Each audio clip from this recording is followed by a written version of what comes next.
اب میرے عزیزوں بزرگوں دوستوں، ہمیں اور آپ کو یہ غور کرنا ہے، یہ دیکھنا ہے کہ جو ہمارے اسلاف تھے ان کا دنیا میں سکہ تھا اور ان کا دنیا میں بول بالا تھا. انہوں نے وہ کارنامے انجام دیے کہ آج تک پوری دنیا کی سائنس، پوری دنیا کی میتھ، ریاضی اور جو بڑے بڑے جو اس وقت ہم ان کو ماڈرن علوم کہتے ہیں، اور سائنس ہو، ٹیکنالوجی ہو، اس طرح کی جو فیلڈ ہیں، میرے عزیزوں بزرگوں، ہمارے بزرگان دین نے وہ انوینشنز، وہ ایجادات اور وہ انکشافات، وہ ڈسکوریز کی ہیں، پوری دنیا آج تک ان کا احسان نہیں بھلا سکی ہے اور نہ قیامت تک بھلا سکی. لیکن آج کی دنیا میں ہم نے اپنے آپ کو نافع بنا کر پیش کرنا یا نافع پروف کرنا، یہ آج ہم سے نہیں ہو پاتا. ہم آج دوسری پٹری پر چلے. آپ جانتے ہیں 1 2 3 4 5 6 جو گنتی ہے، جو میتھ کی بیس ہے، یہ ایجادات کس کی ہے؟ یہ مسلم سائنسدانوں کی ایجاد. آپریشن ہوتا، جو آپریشن کا سسٹم ہے، وہ سسٹم بھی مسلمان سائنٹسٹ نے دیا.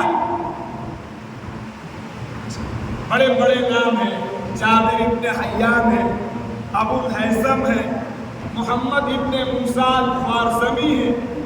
آنکھوں کا جو پورا نظام اور پروسیس کہ وہ کیسے آنکھ دیکھتی ہے اور اس کی کیسے نسیں دماغ سے کنیکٹ ہیں، پھر وہ اس کو پڑھتی، جو پورا نظام ہے، یہ پورا نظام ابو الہیثم نے عطا کیا.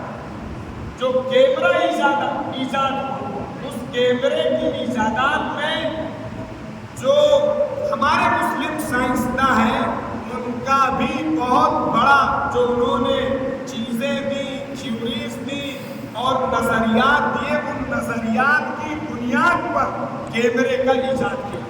بہرحال یہ تو بہت بڑی دنیا ہے اور بہت بڑا موضوع ہے کہ آج تک جو یورپین کنٹریز کی بڑی بڑی یونیورسٹیاں ہیں، سالوں تک ان کی کتابیں وہاں کے سلیبس میں داخل رہیں.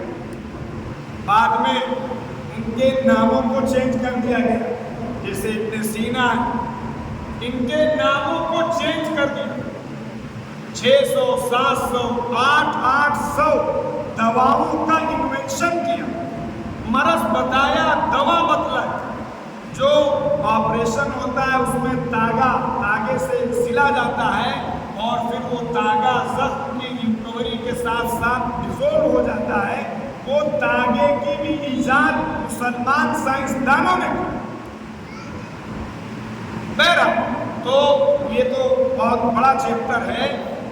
یہ سارے لوگوں نے دنیا کو یہ بتایا تھا کہ ہم دنیا کے لیے نافع ہیں، ہم دنیا کے لیے سود مند ہیں، ہم انسانیت کے لیے خیر خواہ ہیں، اور دنیا میں ان کے فضل کا، ان کی بڑائی کا، ان کی ایجادات کا، ان کے انوینشنز کا لوہا مانا.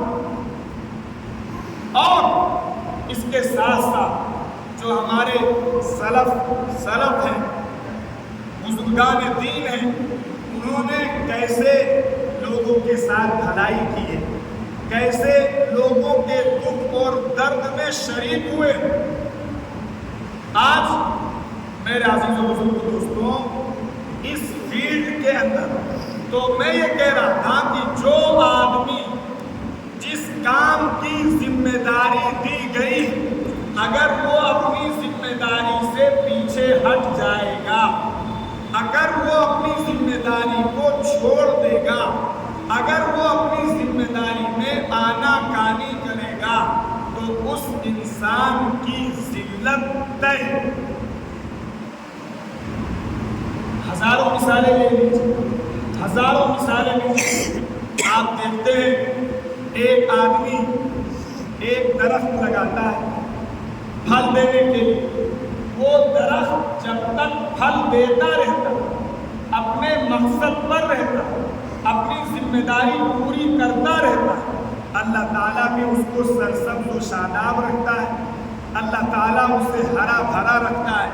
اور جس دن وہ پھل دینا چھوڑ دیتا ہے تو اس دن وہ سوکھ بھی جاتا ہے، اور اگر نہیں بھی سوکھتا ہے تو جو اس کا مالک ہوتا ہے، جو باغبان ہوتا ہے، تو وہ اس درخت کو کاٹ کر پھینک جلا دیا جاتا ہے، یا اس کا کچھ اور استعمال کیا جاتا، اسے کاٹ دیا جاتا۔ ایک بلب کا کام روشنی دینا، جب تک وہ روشنی دیتا رہے گا آپ اسے اپنے سر پہ سجا کے رکھیں اور اس کی عزت بھی کی جائے۔ کوئی آدمی اس پر اگر کوئی مٹی پھینکے تو آپ ترنت اسے ڈانٹیں گے، آپ اس کو ڈپٹیں گے، اور اگر نکالیں گے بھی تو بڑی احتیاط کے ساتھ نکالیں گے اور بڑی احتیاط کے ساتھ پھر سے لگا دیں گے۔ لیکن وہی بات جب روشنی دینا بند کر دے تو کیا ہوگا؟